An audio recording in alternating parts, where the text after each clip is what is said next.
Alhamdulillah,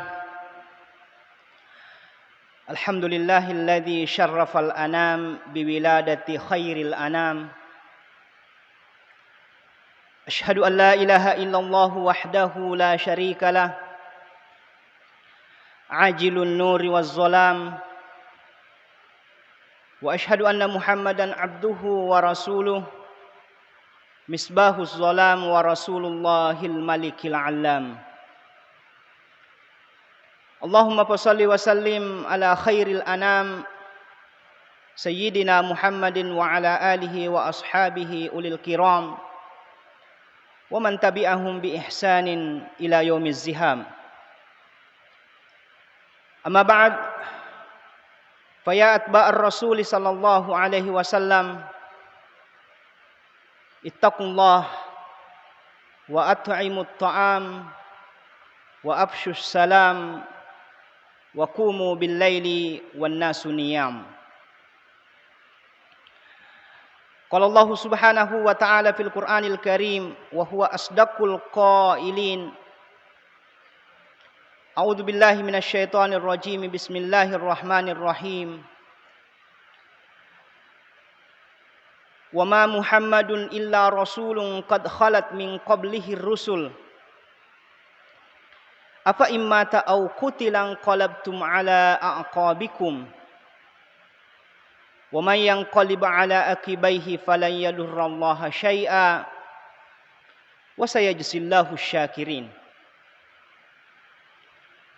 Wa qala aidan wa ma arsalnaka illa rahmatan lil alamin.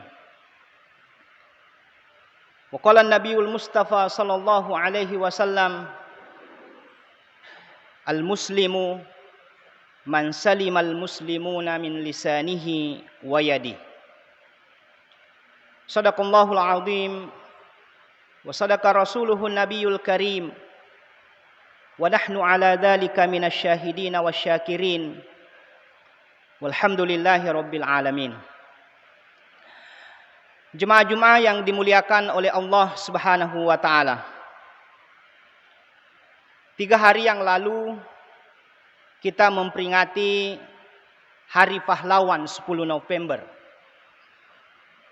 Yang tentunya ketika kita memperingati Hari Pahlawan itu, kita mencoba untuk merefresh ingatan kita kembali kepada para syuhada bangsa.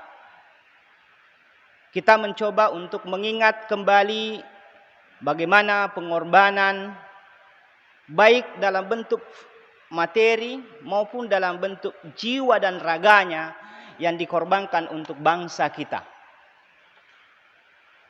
Pahlawan dalam Kamus Besar Bahasa Indonesia disebutkan yaitu orang yang menonjol karena keberanian dan pembelaannya terhadap nilai-nilai kebenaran. Ada sebuah buku yang ditulis oleh Thomas Carlyle on hero worship and the heroic in history. Beliau menyebutkan bahwa yang disebut dengan pahlawan itu adalah orang-orang yang memiliki wawasan dan orang yang memiliki misteri. Yang disebut dengan pahlawan itu adalah orang-orang yang mengamati sifat dan esensi dari sebuah fenomena-fenomena material dan menafsirkannya dalam realitas bagi manusia menjadi sebuah sejarah. Dari sinilah Thomas Carlyle menyimpulkan bahwa ada seorang sosok yang dikategorikan sebagai seorang pahlawan sejati. Beliau menyebutkan bahwa sosok itu adalah Rasulullah Shallallahu Alaihi Wasallam. Karena dialah yang menyimpulkan seluruh karakter-karakter kepahlawanan yang ada dalam dirinya. Kita bisa membaca beberapa buku yang menulis tentang Muhammad dan banyak yang menyimpulkan dari ketokohan-ketokohan beliau. Meskipun kesimpulan-kesimpulan dari penulis biografi Muhammad itu ada yang menilai Rasulullah Shallallahu Alaihi Wasallam itu sebagai tokoh dinilai dari hasil karyanya. Kita bisa membaca dalam bukunya Will Durant yang sudah diterjemahkan dalam bahasa Arab dengan Tarikhul Hadarah, ya, The Story of Civilization. Ada Marcus Dodds, ya, yang menilai Rasulullah Shallallahu Alaihi Wasallam dari sisi keberanian moral yang ditunjukkan dalam dunia realita. Dia menulis dalam sebuah bukunya yaitu Muhammad, Buddha and Christ. Ada salah seorang pendeta Kristen Koptik di Mesir, namanya Nazmi Luq. Dia menulis sebuah buku Ar-Rasul war Risalah. Dia menilai Rasulullah Sallallahu Alaihi Wasallam itu sebagai tokoh dari ajaran yang disampaikan. Meskipun dia adalah Kristen Koptik, tetapi tetap menempatkan Rasulullah Sallallahu Alaihi Wasallam sebagai tokoh yang sangat membela ajaran agamanya dan layak untuk diikuti dari ajaran yang dibawanya. Bahkan kemungkinan yang sering kita baca yaitu yang ditulis oleh Michael Hart, 100 tokoh yang berpengaruh di dunia, menempatkan Rasulullah Sallallahu Alaihi Wasallam itu sebagai ranking 1 tokoh yang berpengaruh di dunia itu. Hadirin yang dimuliakan oleh Allah Subhanahu wa taala. Mengapa kita menjadikan Rasulullah Sallallahu Alaihi Wasallam itu sebagai pahlawan? Mengapa kita menjadikan dia sebagai role model? Mengapa kita menjadikan sebagai seorang tokoh yang kita idolakan dalam kehidupan kita? Maka setidaknya Rasulullah Sallallahu Alaihi Wasallam kita tokohkan itu karena dialah salah seorang di antara nabi-nabi yang diutus oleh Allah Subhanahu wa taala mendapatkan gelar rahmatan lil alamin. Kita tahu bahwa nabi-nabi sebelum Nabi Muhammad itu hanya rahmatan bagi kaumnya sendiri. Tetapi Rasulullah Sallallahu Alaihi Wasallam itu dikategorikan oleh Allah Subhanahu wa taala dan diberi gelar oleh Allah Subhanahu wa taala sebagai rahmatan lil alamin. Wa ma arsalnaka illa rahmatan lil alamin. Kami tidak mengutusmu engkau Muhammad kecuali sebagai rahmat bagi seluruh alam. Setidaknya ada 3 alasan mengapa Rasulullah Sallallahu Alaihi Wasallam itu disebut sebagai rahmatan lil alamin.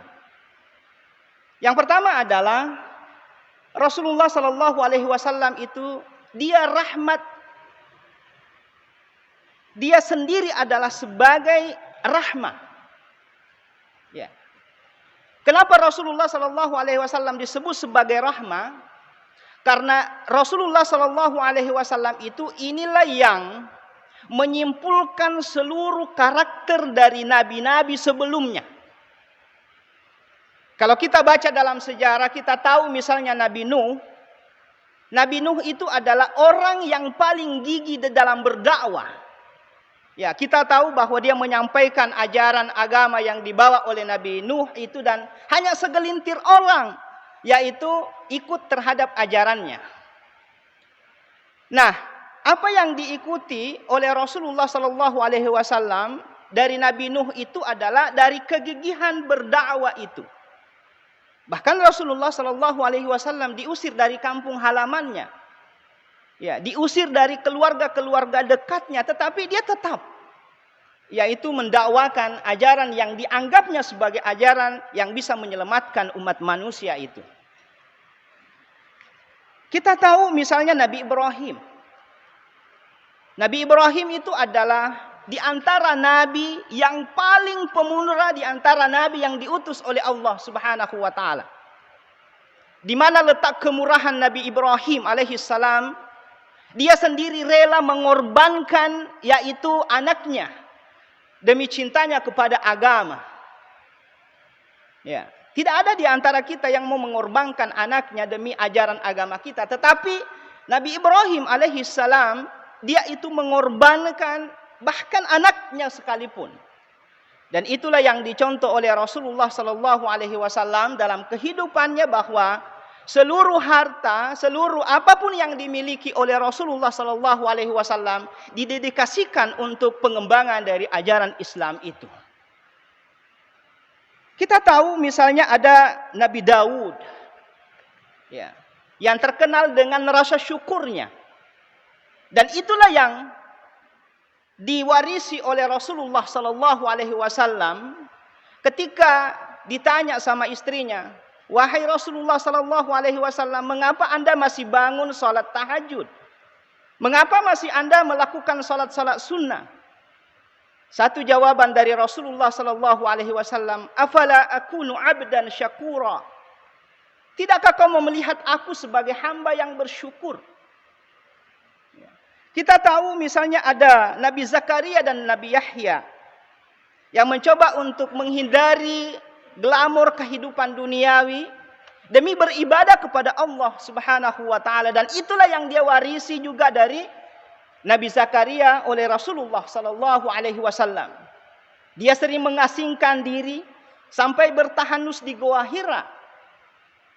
Kita tahu misalnya Nabi Yusuf alaihi salam, bahwa Nabi Yusuf itu di antara nabi yang diciptakan oleh Allah yang paling ganteng dari makhluk-makhluk Allah. Dan kalau kita baca dari Rasulullah sallallahu alaihi wasallam, karakter dan kegagahan Nabi Yusuf alaihi wasallam ada juga pada Nabi Muhammad sallallahu alaihi wasallam.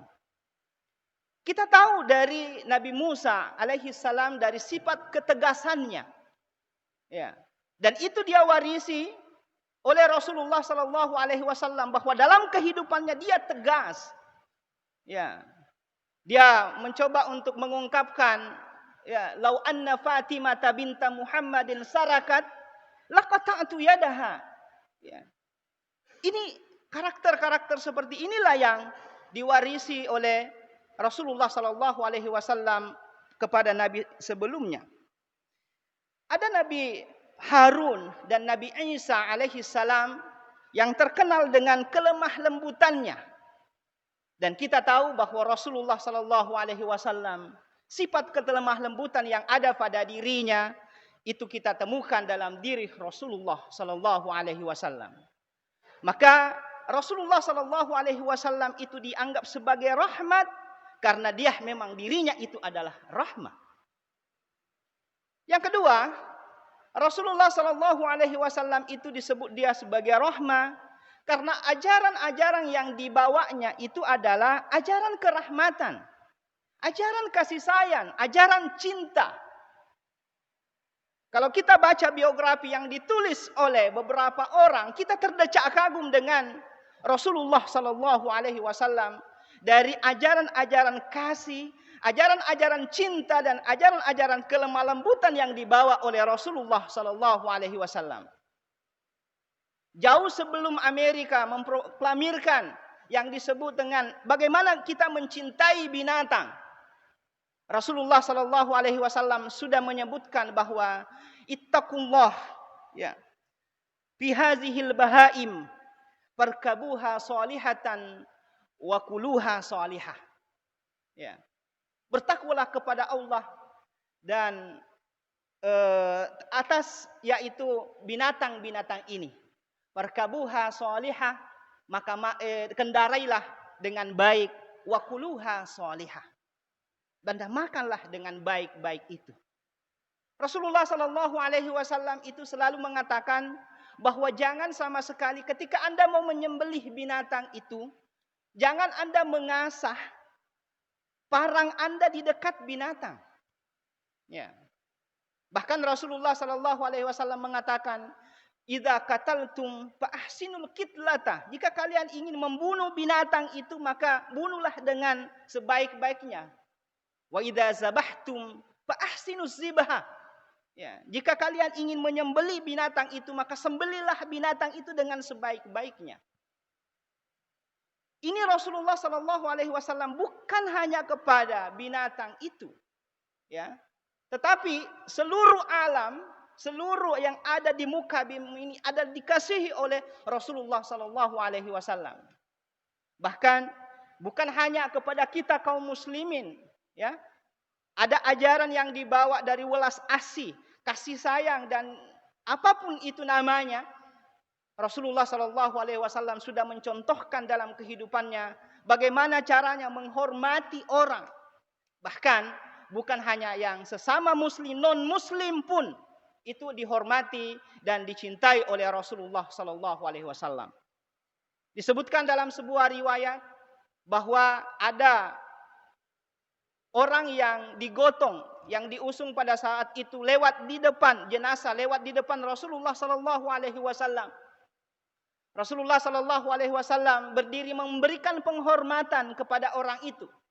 Lalu ditegurlah oleh sahabat, wahai Rasulullah Shallallahu Alaihi Wasallam, yang lewat itu adalah orang Yahudi. Apa kata Rasulullah Shallallahu Alaihi Wasallam? Itu dia mengatakan, bukankah dia itu adalah manusia? Kalau kita kaitkan dengan sekarang, ya, bagaimana Rasulullah Shallallahu Alaihi Wasallam itu dari sikap toleransinya itu melampaui yang disebut oleh penulis sejarah Muhammad itu beyond toleration, melampaui dari sikap toleransi yang dipraktikkan oleh Rasulullah Shallallahu Alaihi Wasallam terhadap orang-orang yang tidak seiman dengannya. Rasulullah Shallallahu Alaihi Wasallam apatah lagi kalau kita sebagai umatnya. Kita terdecak kagum dari hadis-hadis Rasulullah Sallallahu Alaihi Wasallam. Bagaimana Rasulullah Sallallahu Alaihi Wasallam mewariskan kepada kita, yaitu sifat-sifat dan karakter-karakter yang baik, yang kemungkinan banyak di antara kita belum mencontoh dari Rasulullah Sallallahu Alaihi Wasallam.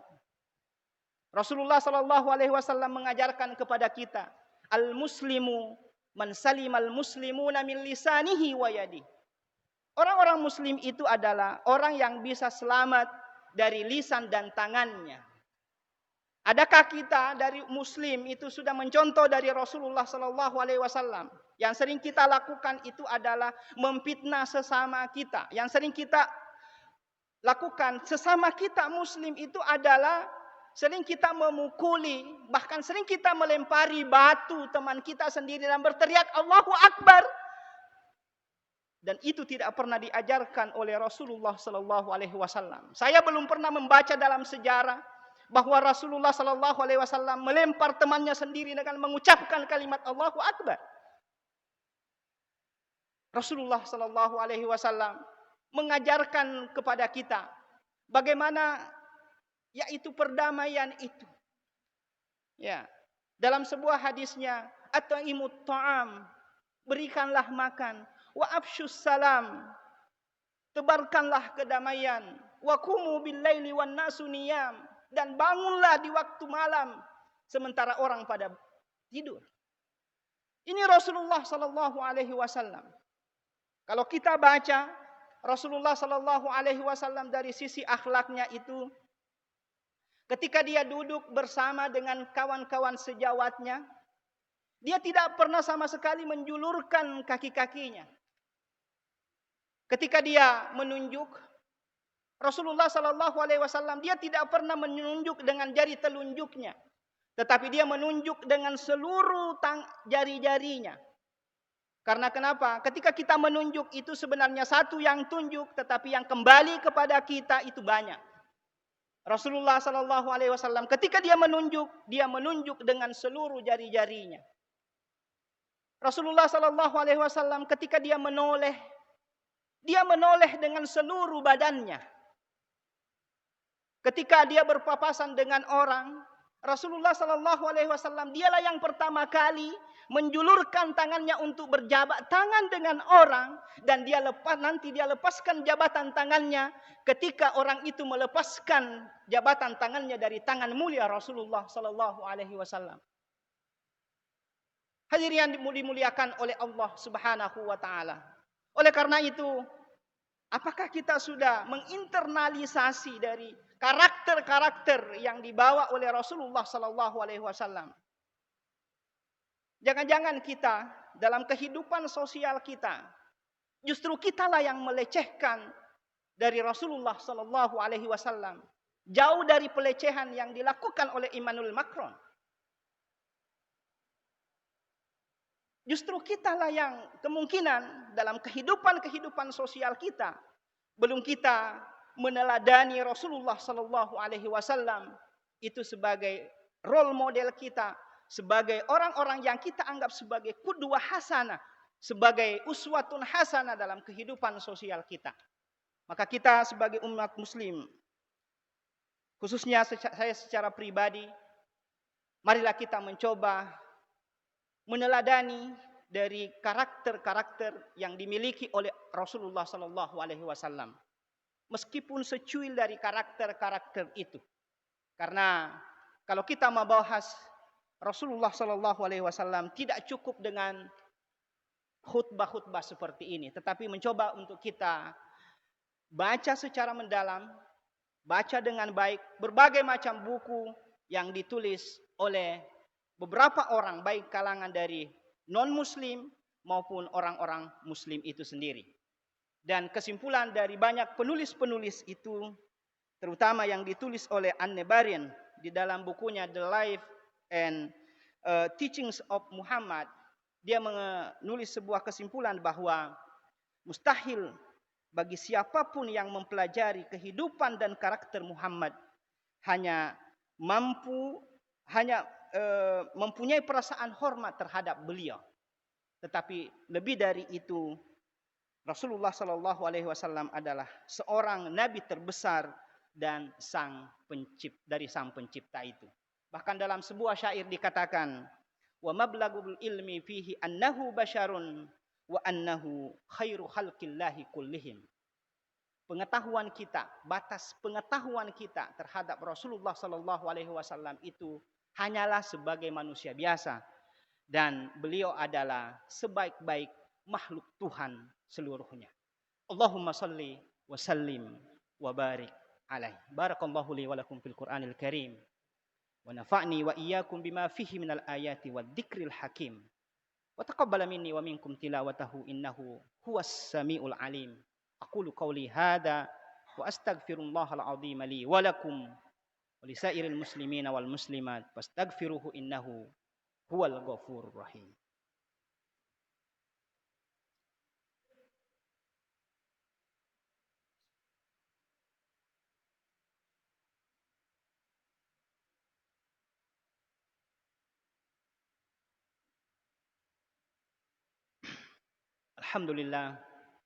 Alhamdulillah hamdan katsiran kama amar. Asyhadu an la ilaha illallah wahdahu la syarika lahu irghaman liman jahada bihi wa kafar. Wa asyhadu anna Muhammadan abduhu wa rasuluh sayyidul khalaiqi wal bashar. Allahumma shalli wa sallim ala khairil bashar sayyidina Muhammadin wa ala alihi wa ashabihi wa man tabi'ahum ila yaumil mahsyar. Amma ba'd. Fa ya ayyuhal muslimun al hadirun ittaqullaha haqqa tuqatih wa la tamutunna illa wa antum muslimun. Qala Allah subhanahu wa ta'ala fil Qur'anil Karim wa huwa asdaqul qailin. A'udzu billahi minasy syaithanir rajim. Bismillahirrahmanirrahim. Innallaha wa malaikatahu yusholluna 'alan nabi. Ya ayyuhalladzina amanu shallu 'alaihi wa sallimu taslima. Allahumma shalli wa sallim ala sayyidina Muhammadin kama shallaita ala sayyidina Ibrahim. وبارك على سيدنا محمد كما باركت على سيدنا إبراهيم في العالمين إنك حميد مجيد. وارض اللهم عن الخلفاء الراشدين أبي بكر وعمر وعثمان وعلي وعلى بقية الصحابة والتابعين ومن تبعهم بإحسان إلى يوم الدين. اللهم اغفر للمسلمين والمسلمات والمؤمنين والمؤمنات الأحياء منهم والأموات إنك سميع قريب مجيب الدعوات ويا قاضي الحاجات. Allahumma inna ala dzikrika wa syukrika wa husna ibadatik.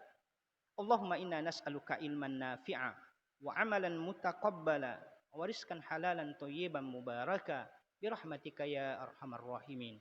Rabbana atina fid dunya hasanah wa fil akhirati hasanah wa qina adzaban nar wa adkhilnal jannata ma'al abrar ya azizu ya ghaffar ya arhamar rahimin. Ibadallah, innallaha ya'muru bil adli wal ihsan wa ita'i dzil qurba wa yanha 'anil fahsya'i wal munkari wal baghi ya'idukum la'allakum tadhakkarun fadhkurullahal 'azima yadhkurkum washkuruhu 'ala ni'amihi yazidkum was'aluhu min fadlihi yu'tikum wa la dzikrullahi akbar wallahu ya'lamu ma tasna'un.